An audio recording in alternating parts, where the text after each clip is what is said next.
Magandang araw Pilipinas, narito po ang latest Weather Today forecast. Narito ang ating weather update para sa araw ng Huwebes, November 20, 2025. Sa ngayon, wala tayong minomonitor na anumang bagyo or low pressure area sa loob at labas ng ating Philippine Area of Responsibility. Pero meron tayong 4 na weather system na nakakaapekto dito sa ating bansa at inaasahan din natin ngayong araw ay magdadala ng mga taas na tsansa ng mag-ulan sa ilang bahagi ng bansa natin. Una na dito ang Intertropical Convergence Zone or ITCZ na nakakaapekto dito sa may Southern Mindanao pati na rin dito sa may Palawan. Pangalawa dito ay ang easterlies or yung mainit at maalinsangan na hangin na nanggagaling sa Dagat Pasipiko.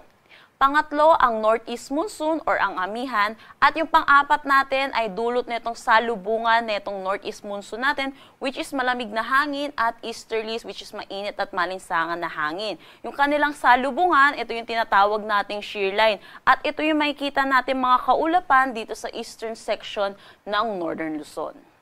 Dulot ng shear line, naglabas tayo ng weather advisory kaninang 5 a.m. Inaasahan natin ang 50 to 100 millimeters of rain ngayong araw at bukas dito sa may Apayao at Cagayan. So pinag-iingat po natin ang mga kababayan po natin sa mga posibilidad po ng mga pagbaha at mga pagguho ng lupa.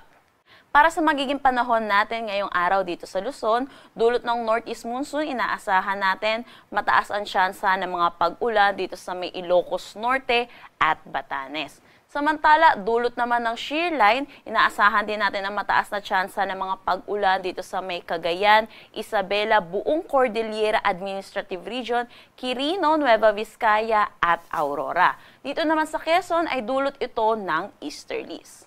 Para naman dito sa Metro Manila at nalalabing bahagi ng Luzon, inaasahan naman po natin ang maaliwalas na panahon pero asahan din natin yung init at alinsangan lalo na sa tanghali hanggang hapon na may tsansa ng mga localized thunderstorm pagdating sa hapon at sa gabi.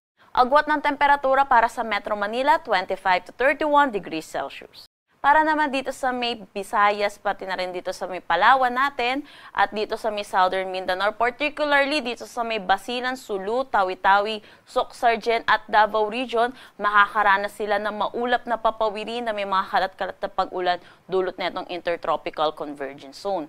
Dito naman sa buong Kabisayaan natin at nalalabing bahagi ng Mindanao, magiging maaliwalas naman ang ating panahon pero asahan din natin yung init at alinsangan and may mga taas na tsansa ng mga localized thunderstorm pagdating sa hapon at sa gabi. Agwat ng temperatura para sa Cebu, 27 to 31 degrees Celsius, Davao, 26 to 31 degrees Celsius. Meron tayong nakataas na gale warning dito sa may Batanes, Cagayan, Isabela, Ilocos Norte, Ilocos Sur, La Union, Western Coast ng Pangasinan. So pinapaalalahanan po natin yung mga kababayan po natin mangingisda at may mga sasakyan malit pandagat, delikado po pumalaot dito po sa ating seaboards sa Northern Luzon.